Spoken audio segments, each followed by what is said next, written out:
Edgar Cayce, surnommé le prophète endormi, continue de fasciner par son don exceptionnel.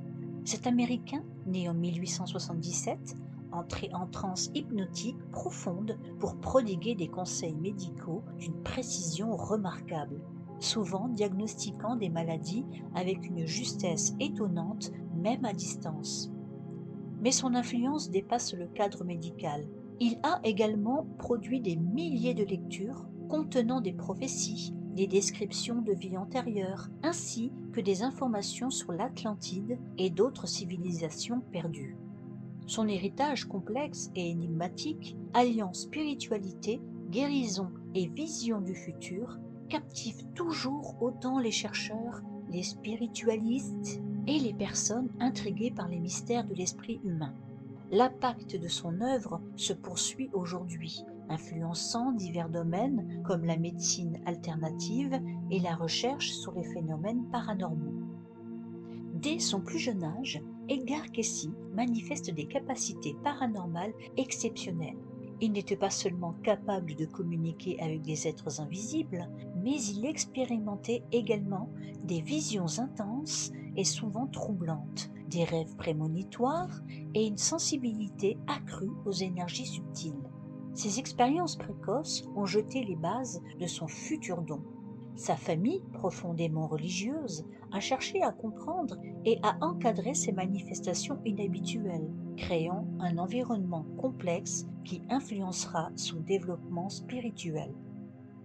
À l'adolescence, alors qu'il souffrait d'une laryngite chronique qui menaçait sa carrière, une voix mystérieuse lui apparut dans un rêve.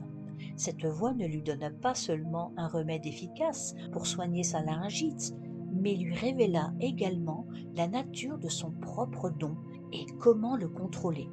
Cette expérience transformative marque un tournant crucial dans sa vie, le dirigeant vers une exploration profonde de ses capacités psychiques et de son potentiel spirituel. Il comprend qu'il peut accéder à un niveau de connaissance supérieur en état de transe. Suite à la guérison miraculeuse de sa laryngite, Edgar Cayce commence à proposer des consultations en état de transe hypnotique profonde.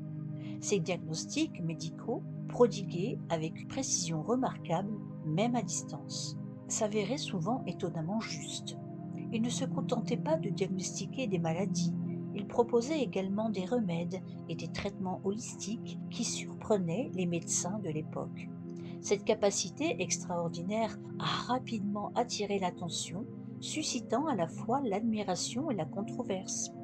Ses premières lectures ont jeté les bases de son extraordinaire réputation et de sa contribution au monde de la médecine alternative.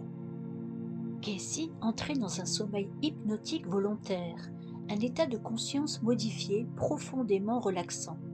Son esprit semblait alors voyager au-delà des limites physiques, accédant à des informations inaccessibles à l'état de veille. Il décrivait souvent ce processus comme une connexion à une source de connaissances universelle. Il pouvait décrire avec précision l'état de santé de personnes éloignées, parfois sans même connaître leur nom. Ces diagnostics défiaient souvent la médecine conventionnelle de l'époque, identifiant des maladies avec justesse remarquable. Un exemple frappant est celui d'un patient dont il a diagnostiqué une maladie rare et complexe à des milliers de kilomètres de distance. Ces prescriptions mêlaient médecine alternative, herboristerie, changement de régime alimentaire et conseils spirituels. Il recommandait souvent des traitements holistiques intégrant le corps, l'esprit et l'âme. De nombreux témoignages rapportent des guérisons spectaculaires attribuées à ces remèdes, même dans des cas considérés comme désespérés par la médecine traditionnelle. Chaque lecture était soigneusement enregistrée par des secrétaires, créant un corpus impressionnant de plus de 14 000 documents. Ces transcriptions détaillées documentent non seulement les diagnostics et les traitements, mais aussi des aperçus de vie passée, des prophéties et des visions concernant le futur. Elles constituent une source inestimable pour la recherche actuelle sur la parapsychologie et la médecine alternative. Kessie affirmait que l'âme se réincarne à travers de multiples vies, chaque existence étant une étape dans un processus d'évolution spirituelle. Il voyait la vie non pas comme un événement unique, mais comme une série d'expériences interconnectées qui contribuent à la croissance et à la compréhension de soi. Selon lui, l'âme choisit consciemment ou inconsciemment les leçons et les défis qu'elle souhaite surmonter au cours de chaque incarnation afin de se rapprocher de son potentiel spirituel maximal. L'objectif ultime est la progression spirituelle et chaque vie est une occasion de grandir, d'apprendre et de s'approfondir dans sa propre nature. Pour Kessie, les actions passées influencent indéniablement le présent. Le concept de karma, la notion de cause à effet, est central dans sa compréhension de la réincarnation. Il expliquait que les expériences difficiles ou positives que nous vivons sont souvent le reflet de nos actions précédentes. Comprendre et résoudre ces nœuds karmiques, ces déséquilibres énergétiques créés par nos actions passées, est crucial pour progresser spirituellement et libérer l'âme des schémas répétitifs. Kessie encourageait l'introspection et le pardon afin de désamorcer ces charges karmiques et ainsi cheminer vers une vie plus sereine et harmonieuse. Kessie croyait avoir accès à la mémoire akashique, bibliothèque cosmique contenant toute l'histoire de l'âme. Il décrivait cette mémoire comme une source universelle d'informations, un registre subtil qui conserve toutes les expériences et les leçons apprises par chaque âme tout au long de ses incarnations. Dans ses lectures, il puisait dans cette source pour obtenir des informations détaillées sur les vies antérieures, les causes des problèmes actuels et les voies pour parvenir à une meilleure compréhension de soi et à une meilleure santé. L'accès à la mémoire akashique était pour lui un outil essentiel pour guider ses patients vers la guérison physique et spirituelle. Kessie a prédit des bouleversements géologiques majeurs, bien au-delà des simples changements de température. Il évoquait la submersion de vastes zones côtières, la modification des courants marins, des tremblements de terre dévastateurs affectant des régions jusque-là considérées comme stables, et l'émergence de nouvelles terres suite à ces bouleversements. Ces cataclysmes, selon lui, ne seraient pas uniquement des catastrophes, mais aussi des processus de transformation planétaire, ouvrant la voie à de nouvelles configurations géographiques. Kessie annonçait non seulement un nouvel âge de conscience, mais aussi une transformation profonde de la conscience humaine. Il prévoyait une élévation spirituelle de l'humanité, un passage vers une compréhension plus profonde de l'univers et de notre place au sein de celui-ci. La transformation, selon lui, serait accompagnée d'une recherche accrue de la spiritualité, d'une évolution des valeurs morales et d'un rejet progressif de la matérialité excessive au profit d'une quête de sens et d'harmonie intérieure. Kessie a parlé de cités perdues et de civilisations anciennes, non pas comme de simples légendes, mais comme de réalités historiques concrètes.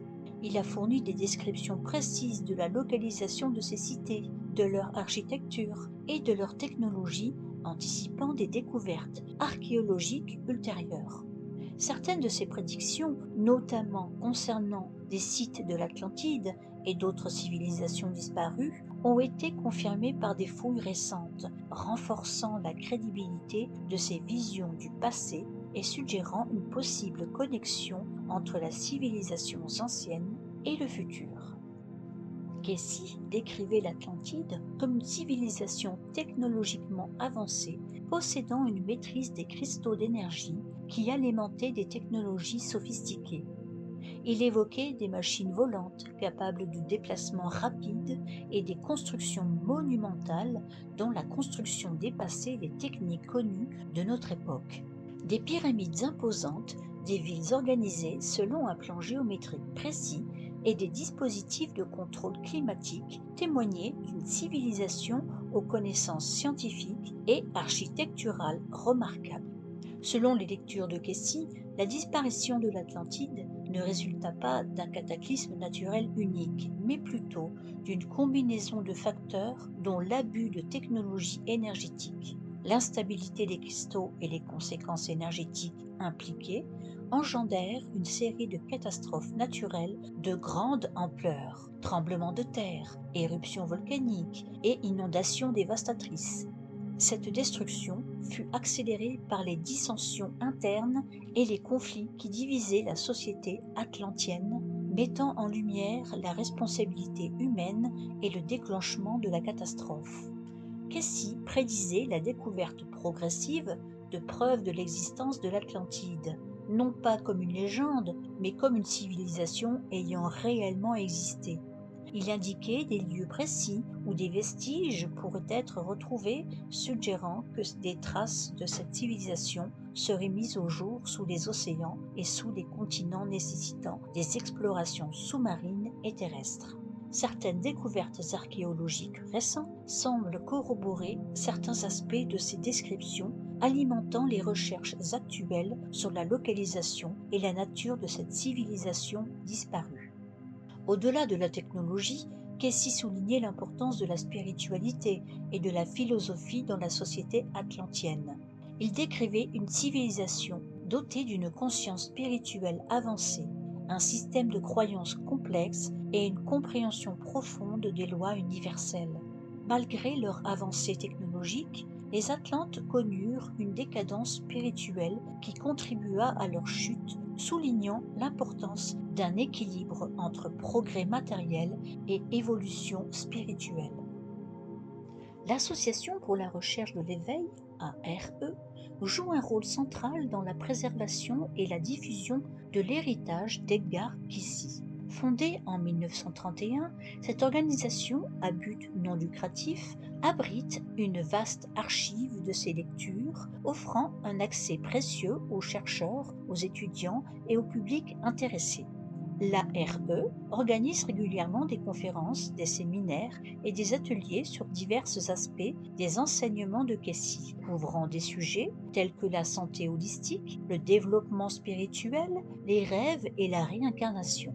Elle propose également des programmes de formation et des certifications pour ceux qui souhaitent approfondir leur compréhension de la méthode Cayce et l'intégrer à leur vie quotidienne. L'impact des lectures de Cayce continue d'être exploré par des chercheurs dans divers domaines. Des études scientifiques tentent de valider certaines des affirmations de Cayce, notamment concernant les bienfaits de la santé holistique et les perspectives sur la conscience humaine. L'approche multidisciplinaire adoptée par certains chercheurs, combinant des méthodes scientifiques rigoureuses avec les enseignements de Cayce, offre une approche nouvelle et stimulante pour explorer des questions fondamentales sur la nature de la réalité et le potentiel humain. L'objectif est non seulement de valider les observations de Cayce, mais également d'identifier les mécanismes sous-jacents à ces phénomènes. Ces recherches contribuent à une meilleure compréhension de la complexité du corps humain et de l'esprit. L'influence d'Edgar Cayce s'étend bien au-delà du domaine de la parapsychologie. Ses idées sur la santé holistique, la spiritualité et la réincarnation ont imprégné la culture populaire, influençant des œuvres littéraires, des films et des mouvements spirituels. Son approche holistique de la santé, qui met l'accent sur l'équilibre entre le corps, l'esprit et l'âme, a eu un impact significatif sur le développement des médecines alternatives et complémentaires. De plus, l'exploration de Cayce sur l'Atlantide et d'autres civilisations perdues a alimenté l'imagination populaire et a inspiré de nombreuses recherches dans le domaine de l'archéologie et de l'histoire. Son héritage continue d'inspirer et d'influencer la pensée et les pratiques de nombreuses personnes à travers le monde, témoignage de la puissance durable de ses intuitions et enseignements.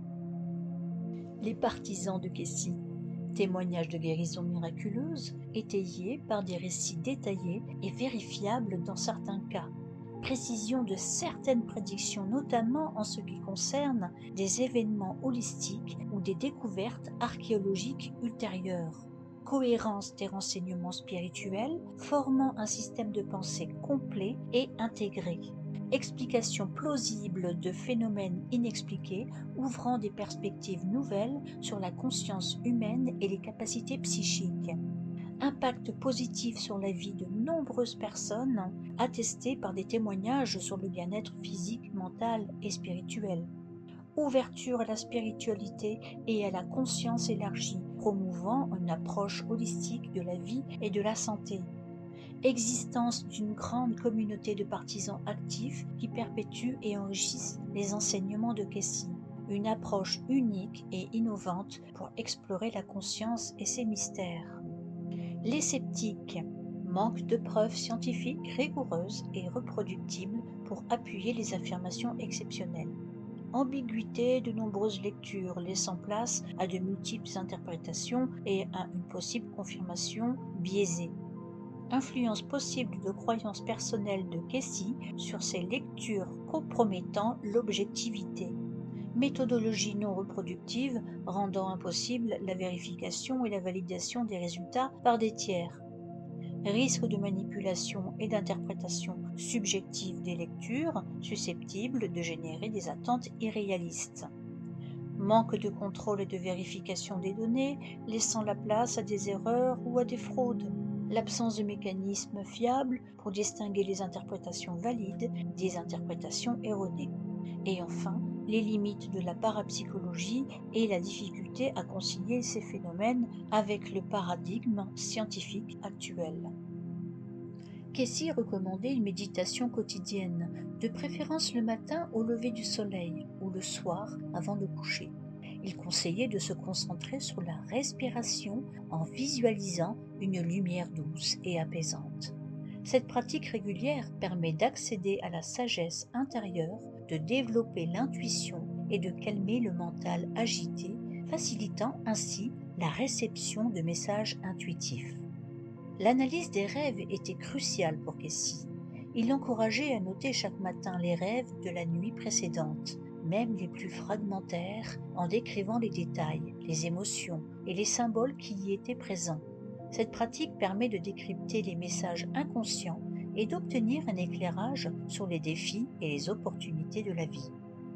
Aider les autres sans attendre de retour était essentiel, selon Kessi.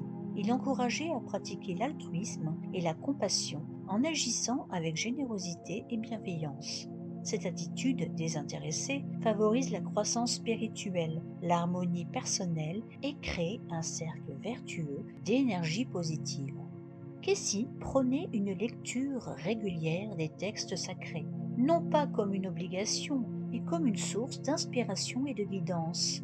Il encourageait une interprétation personnelle et intuitive, en cherchant à comprendre la sagesse transmise plutôt que de se limiter à une lecture superficielle.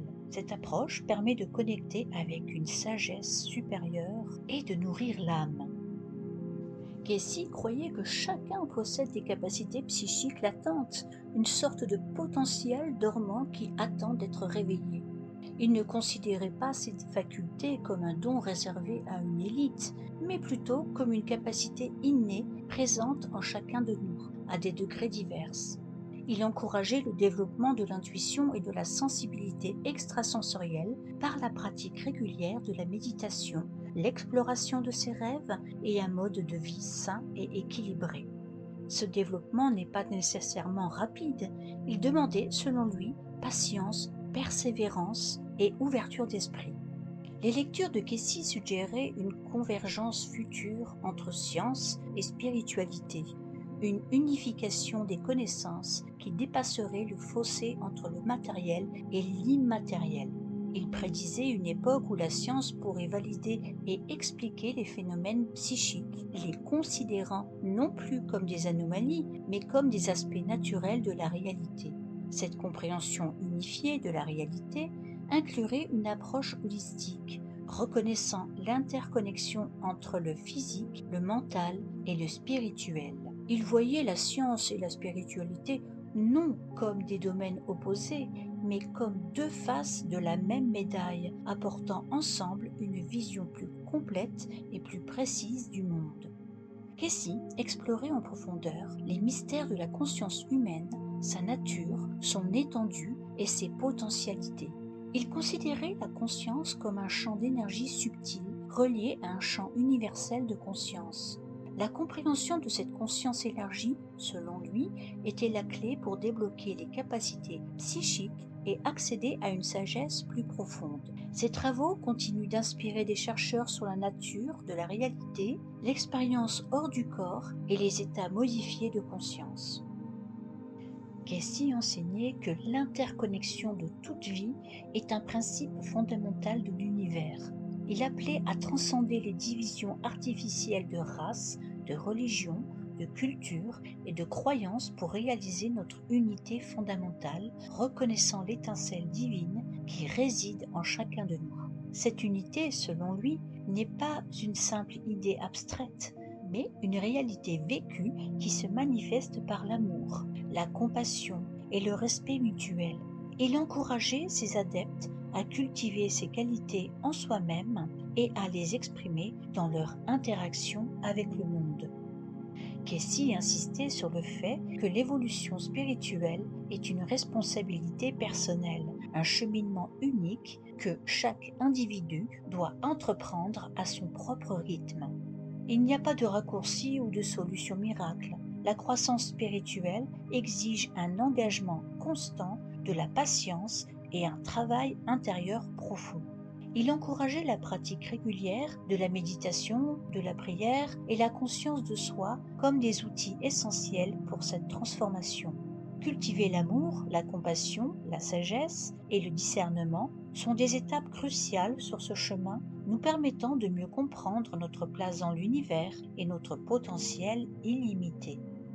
Pour Casey, l'harmonie avec la nature n'était pas une simple option, mais une nécessité pour une vie spirituelle épanouie. Il soulignait l'interconnexion entre l'être humain et le monde naturel et l'importance de respecter les lois naturelles qui régissent l'univers. Il encourageait une vie simple, en contact avec la nature, en évitant la consommation excessive et le gaspillage.